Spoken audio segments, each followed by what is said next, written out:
क्या देश का नाम बदलने वाला है? क्या कहती है मोदी की रणनीति? क्यों परेशान है इंडिया गठबंधन? देश की राजधानी दिल्ली में G20 शिखर सम्मेलन भले ही खत्म हो गया हो, लेकिन इसकी चर्चा अब भी पूरी दुनिया में हो रही है। इस दौरान पीएम मोदी ने कुछ ऐसा किया जिसकी चर्चा पूरी दुनिया कर रही है। इस चर्चा के बारे में जानेंगे, लेकिन उससे पहले आप ये जान लीजिए कि दिल्ली में सम्मेलन के दौरान भारत की अध्यक्षता में अफ्रीकन यूनियन G20 का स्थायी सदस्य बन गया है।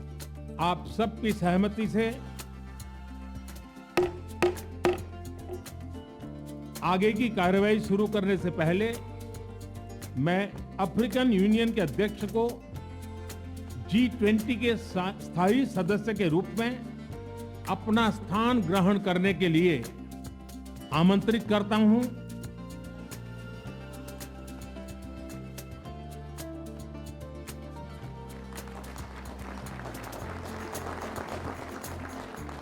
इस बैठक के दौरान सबकी निगाहें पीएम मोदी की टेबल पर रखी वुडन नेम प्लेट पर गई, क्योंकि नेम प्लेट पर दुनिया में आमतौर पर इस्तेमाल होने वाला नाम इंडिया की जगह भारत लिखा हुआ था। इस तरह भारत के नाम का इस्तेमाल शुरू होने के साथ ही उस बहस को भी जोर मिला जिसमें इंडिया का नाम बदलकर भारत करने की बात कही जा रही है। मोदी के इस फैसले से राजनीतिक माहौल गर्मा चुका है। क्या है पूरा विवाद, चलिए समझते हैं।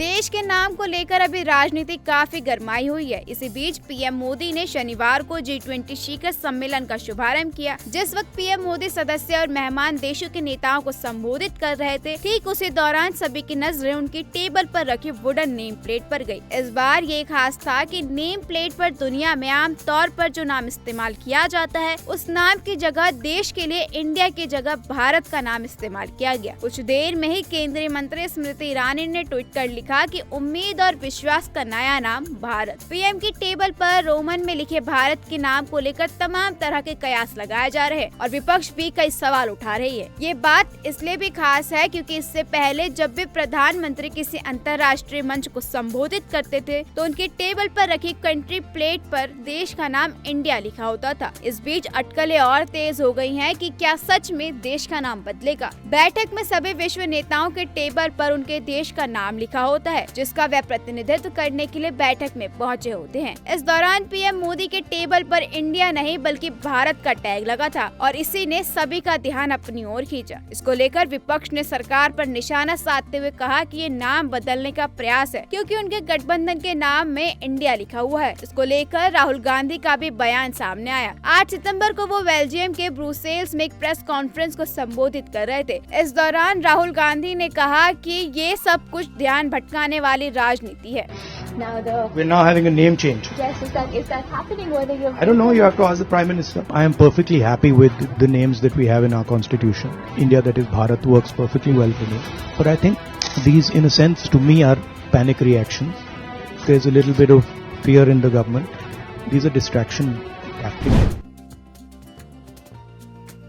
वहीं पीएम मोदी ने भी इस पर अपना रुख साफ किया। इंडिया बनाम भारत के विवाद सामने आने की कुछ ही देर बाद 6 सितंबर को मोदी ने मंत्रियों के साथ बैठक की और उन्होंने कहा कि वो इंडिया बनाम भारत के विवाद में बयानबाजी ना करें। जिन्हें बोलने के लिए अधिकृत किया जाए केवल वही बोले। इस मीटिंग में पीएम मोदी ने मंत्रियों से ये भी कहा था कि G20 बैठक को देखते हुए सभी मंत्री दिल्ली में मौजूद रहे। मंत्रियों को पहले से ही कहा गया था कि उन्हें विदेशी राष्ट्र अध्यक्षों, उनके प्रतिनिधिमंडलों के साथ रहना है, इसलिए वो इस बात का ध्यान रखे कि विदेशी नेताओं को किसी भी तरह की कोई दिक्कत ना हो। G20 सम्मेलन के वेन्यू भारत मंडपम की एक बैठक में प्रधानमंत्री नरेंद्र मोदी की टेबल पर इंडिया की जगह रोमन में भारत लिखा हुआ था। क्या अब ये मान लिया जाए कि अब देश का नाम औपचारिक रूप से भारत कर दिया जाएगा? इंडिया वर्सेस भारत के नाम की इस जंग को लेकर आपकी क्या राय है? हमें कमेंट बॉक्स में जरूर बताएं। मैं दुर्गा इस रिपोर्ट के साथ लेती हूँ विदा। देखते रहिए द न्यूज़ 15।